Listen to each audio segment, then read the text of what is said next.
Hey guys, what's up? Jason DeVore here with Authority Zero, and you're listening to the Midwest Mixtape Podcast.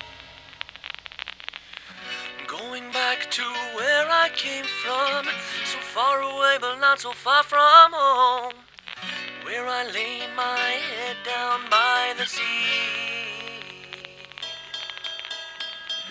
Going back to where we go, so far away but not so far from home, where I'd rest, where I'd lay so peacefully.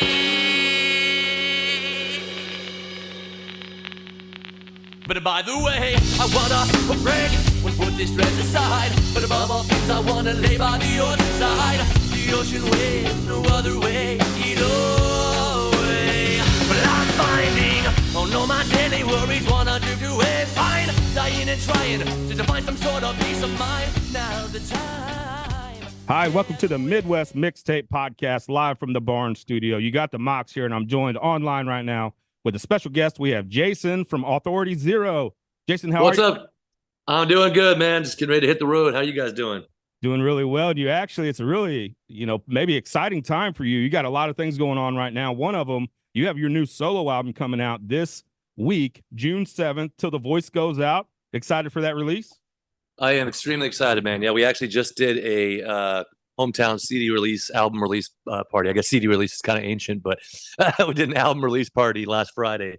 So in some ways, it kind of feels like it's already out, and I'm not really like, it's like the anticipation's like kind of like simmered a little bit because it was such a big event. But I know the reality of it is it's actually coming out everywhere on Friday. So that's really exciting. Yeah, and you also have obviously a tour coming up this summer. You're going to be stopping into our neck of the woods in St. Louis on Saturday, September 7th, and they'll go, it's a little bit later on, but Blueberry Hills Duck Room in St. Louis, which is a killer venue. Not sure if you've been there yet or not, but doors are at 7, shows at 8, $17 a day in advance, which is a low ticket price. I mean, you're getting some good entertainment for that. So we're looking forward to having you back in St. Louis. It's going to be good to be back there, man. It's actually 2 days before my 45th birthday, so you guys got to come out and help me celebrate. Absolutely. Do you know anything about the history of that venue? I don't know if I do. Blueberry Hill, is that the Chuck Berry one? Yes, correct. I do. So I was just there not too long ago with Bowling for Soup and Mest. Okay. And I think that was maybe like 4 months ago, maybe at this point, something like that. But great venue, man. We had a killer time there and ate some good food. I saw the stuff that was like inside the venue itself and like got all sorts of videos and things of that nature. So it was cool, man. Got the little picture with Chuck Berry across the street, the statue. Dude, St. Louis is like St. Louis Cardinals, Nelly, and Chuck Berry. It's like our 3 claims to fame right there. So if you can hit one of the 3, you're good. Yeah, no, it was great, man. It was really cool. Very cool venue, too, on top of it. Absolutely. We got the new single out, I'm on a Beach, with the new video as well for the release coming up this week. Tell us a little bit about I'm on the Beach. Obviously, you guys, and you specifically, have been known for throwing in a ton of different influences and different genres and styles of music. And I think you can hear a lot of that on I'm on a Beach. So tell us a little bit about the single, if you don't mind. Yeah, I'm on a Beach. It's kind of a throwback song. You can probably hear that out of the gate. It's got some references to some old Authority songs that it's a lot about to do with memories of the band and I going down to Mexico back in the day. And many, many years ago, we're talking like 20 plus years ago, to the same exact beaches where I wrote this song 20 years plus later. We've had a lot of fun down there, and I was down there on the vacation with my wife and her family, and I'd been sober 2 years at that point, actually, which is kind of leading into the story of it a bit, because I was certainly not 25 plus years ago with my friends down in Mexico. So I was just sitting there at 5 a.m. Watching the beach, watching the sunrise after a little morning jog, and just the difference in lifestyles, I guess, in that same exact beach and that time frame was really kind of like hitting me a bit.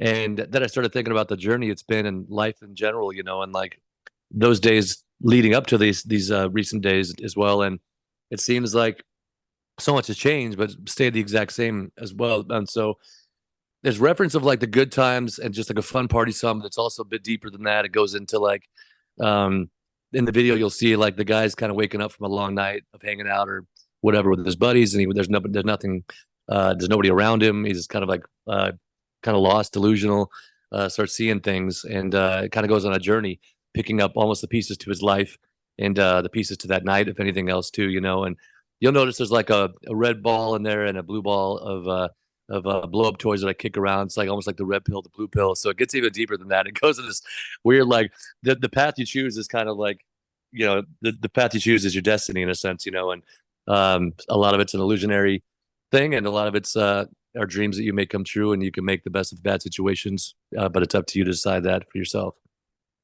How is writing different from you when you're doing it as a collaborative effort with the rest of the band, or when you're doing your solo work? Is it different? Not a lot, man. Honestly, I've got this question a few times in interviews, and it's all just kind of writing for me. Honestly, I'll write songs, and I don't specifically write for my solo record nor for Authority Zero. I just keep writing and writing, and it's almost one of those things I'll know pretty quickly if it's like this is not going to work with the band. It's like this is going to be much better as a ballad or as like something of that nature. And why would I want to go and mess it up by just making it sound like a punk rock song for the sake of making it sound like a punk rock song? Leave it what it is, because it's a piece that I think is beautiful at that point in time, and let it be, And so with the band, it's fun in a different respect because there are a lot more different minds like entwined in this one little idea, So you'll take that one idea that you think is great, and it'll get ripped apart to 5 different ways before you come out with a completely different song, which sometimes can be good, sometimes can be bad. So that's like, it depends on the mood of the band that day, I guess, or the ideas that are really firing off that day or not.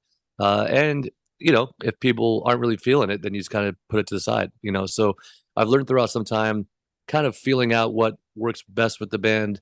Like I say, even to approach it and be like, should we take this and make something of it? Or is it like more of this other thing, So it's all just writing to me, honestly, man. It's just, those are the kind of the variations I go through with it. You mentioned the longevity of your career. Is that surprising to you, especially being in a punk rock band, growing up in a punk rock lifestyle, really? And you talk about, the clarity now with being clean and sober. And by the way, congratulations on that. That's amazing. But thank you very much. 30 years ago, when you guys were just starting out, did you see it being 30 years old? Do you feel like the old guys at this point? Yes, sir. I'll tell you, yep.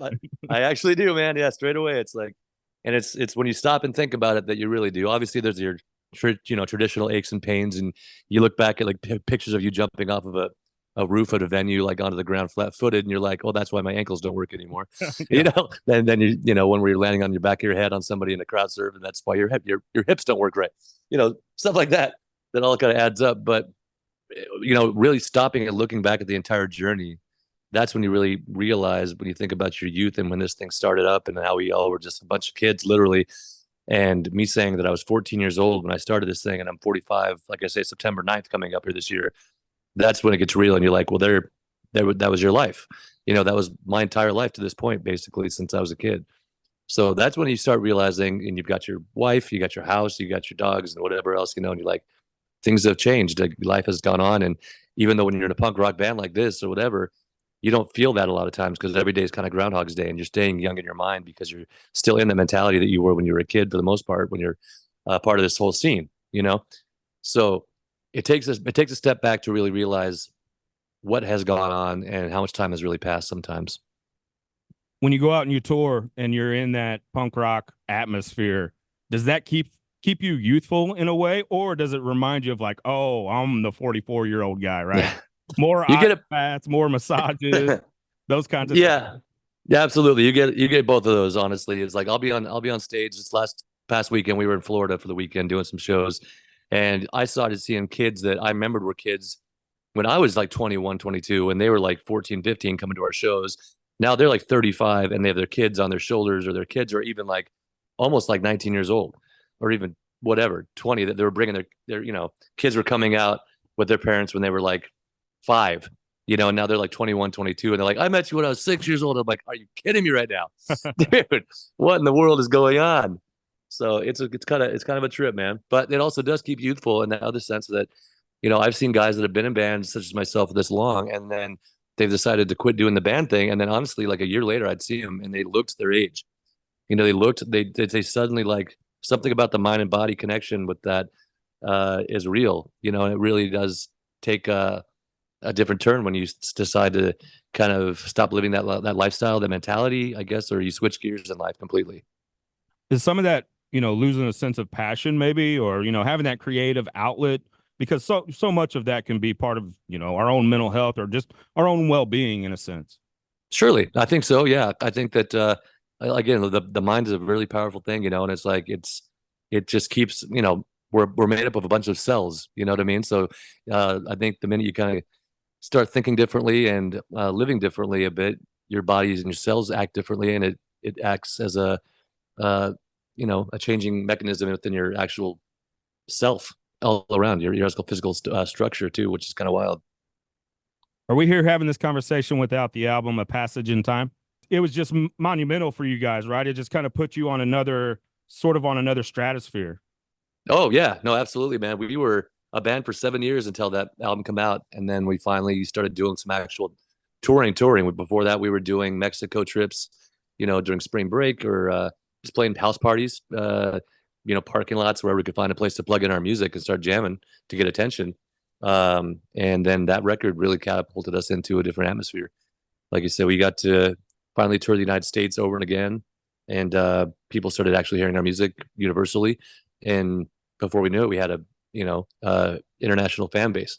So it was kind of crazy. Back then, it was more radio influenced, I guess, as far as like broadspan goes. You had MySpace kind of kicking around back then, but it wasn't as powerful as the internet is these days, to where you can instantly have an international fan base, by people hearing it globally. But it definitely catapulted us into a different element, man. And it was really cool.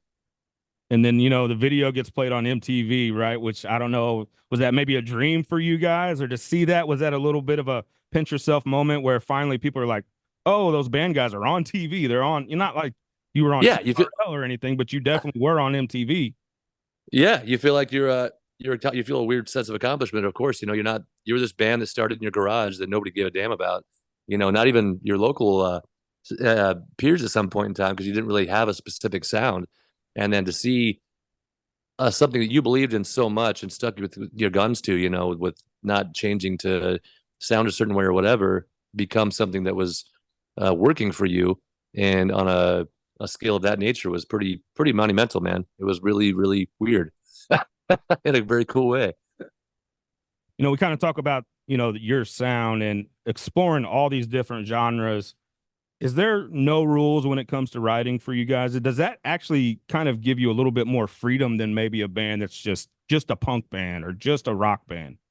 Absolutely, I think so. I mean, I'm sure that other bands will feel the same way about the way that they write, of course. But I do think that because of the fact that we never really cared we never stuck to a structure. We never stuck to this is how you have to sound. This is how punk rock sounds. This is how reggae sounds. This is how ska bands sound. Some would say it might work against us because people are confused by us, but it's given us the ability to do exactly what we want when we want, and without thinking about, what's the audience going to think about this? Now it's like, oh, that makes sense. Authority Zero wrote that, because that's not supposed to make a lot of sense. But if it does, then right on. You guys ever get any kind of pushback from like the punk rock community? Because they, how they can sometimes be, they can put you in a certain box and they want you to stay that way, where you guys explore everything. So did you guys ever experience any of that? Oh yeah, our whole career, man. Honestly, I mean, you still get that to this day. It's, no one's ever going to be punk enough unless you're the punkest of the punk, and Yeah. From what I've understood and seen. And so in my head, that's just made us the most punk rock band I can believe that anyone can be. And we kind of pride ourselves on that, on stepping apart from the ideology of what some people think is what's supposed to be, which is the alternative to what punk rock is actually about in my mind. Are there some bands that you came up with, toured with throughout the years that you have a massive respect for, that you feel, sort of did it the right way? Yeah. I mean, there's bands like a band called Poor Habit out of California, some old friends of ours. They're no longer a group, unfortunately, but they were doing the same thing. They were just doing what they loved and doing it the way they wanted to. And it was chaotic, and it stood out amongst everything, and they did it their way until they wanted to not do it anymore. And I think that's awesome. It's respectable. And I think anybody that really just does that, I got nothing but respect for. And I think it's just really cool. I think it's the best thing you can do is stick to your guns and do what you want. If you want to look back on it and say, I did it, as Sinatra says, my way, and be proud of what you accomplished, and not, never held back, and never, you took your hits with stride and almost embraced them and turned them into something magical, then I think that's nothing but the best. Your fans have been very along for the ride, I would say, for all these years. What does that mean Absolutely. to you? You know, when a fan has been around for so long and they continue to come to the shows and continue to support you guys, and then also, how do you keep that connection with your fan base? I've always been a really strong connector with the fans. It's like it's meant everything to me since the beginning of the whole thing. You know, it's every person that came out to a show sincerely counted to me. Like we would put on shows, and again, a lot will say this, but we put on 130% every single night. If there was one person legitimately there because they paid good money to see us play, or they at least cared enough to come out and sit through our crappy band when we were younger, even, you know what I mean? And then to this day, like the people that have stuck around that many years, it's legitimately why I still do this, because you know the history of Authority Zero. Many may not, but we've gone through the ringer quite a lot, you know, throughout the years with band members and interchangeable things from the original cast. And that just comes with age, I think, because we were so young and we didn't have responsibilities. And then when we did 12 years into it, then she got real. You know, it's like you got mortgages, you got families, and all of a sudden you're adults and you're dealing with real life problems and situations, financial issues, and things change. And you know, it's been heartbreaking throughout it to see your friends go along the way when you picture yourself as Aerosmith from the beginning to the end, and trying to deal with that and cope with that and keep it alive with the same energy and respect for every member that comes into play, and love of the music itself, and can keep that balance of the music you have brought into it that it is so different and unique, and allowing those people to bring their music in.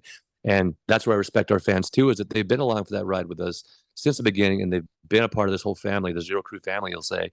And they've a lot of fans turn against that when people change members. You know, they're like, oh, well, they're not the same band. And we've got those, you know, of course, but for the most part, 3/4, if not more, have been there for the entire ride, supportive, cheering us on, and just having a great time with now their kids to this day. And it's the whole heart of why I still love and appreciate doing this with everything I've got every night we play. This is the Midwest Mixtape Podcast. Joined here with Jason from Authority Zero, and then we have that solo album out this week, June 7th, Till the Voice Goes Out. I'm interested in the title of that, kind of talking about longevity, right? It's kind of what's up. Yeah, can you give us a little insight to the choice of the title for that album? Yeah, it kind of says what we just talked about right there. You know what I mean? It's like I'm so passionate about this, and again, I've gone through the ringer with it and the ups and downs personally, to where it's maybe you question yourself sometimes, but you go through some physical pain, you go through a lot of things of that nature. Your voice goes out literally, and you still have to put the show on because you don't want to cancel, and you do, and you muscle through it. And sometimes it doesn't sound great, but you still put that show on. You don't cancel. You do the thing, you know, and you're there for the kids that came out to see you and be a part of that experience. And Till the Voice comes from that initially, because people would, you know, come up to me at shows time and again, because I think they'd seen the journey of this whole thing, and they say, please don't ever stop. Please don't ever stop. We know it's been rough. We've seen what's going on.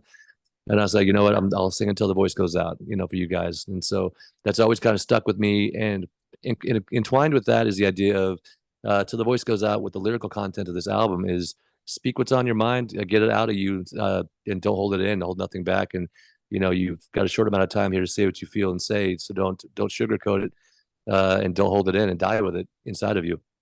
You know, say what you got to say, and live the life you wanted to live, and tell people the things you want to tell them.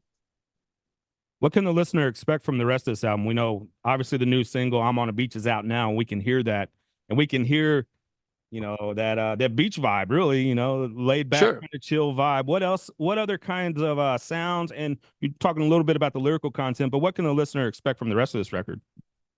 You can expect the giant roller coaster of emotions, of sounds. Again, just given the content of the album sonically, it goes from everywhere from rock, punk, pop, reggae, Latin, some kind of groove, to gospel even, and some very beautiful orchestrations with actual orchestrated instruments and brass instruments even. It's got big horn section parts in there, and it's just all around a big full album that has a lot of emotion involved and a lot of things to say. So I hope people enjoy it. I'm sure we will. We're going to be catching you Saturday, September 7th at Blueberry Hills Duck Room, the Chuck Berry Room in St. Louis. Doors are at 7, shows at 8. $17 days in advance, $20 day of show. Man, really appreciate your time today. Looking forward to hearing the rest of this record, and we're going to catch you when you come into town. You too, man. I appreciate the time too, Chad. Thanks, brother. Yeah, you take care. But by the way, I wanna break when put this stress aside. But above all things, I wanna lay by the other side. The ocean waves, no other way, either way. But I'm finding, oh no, my daily worries wanna drift away. Fine, dying and trying to find some sort of peace of mind. Now's the time.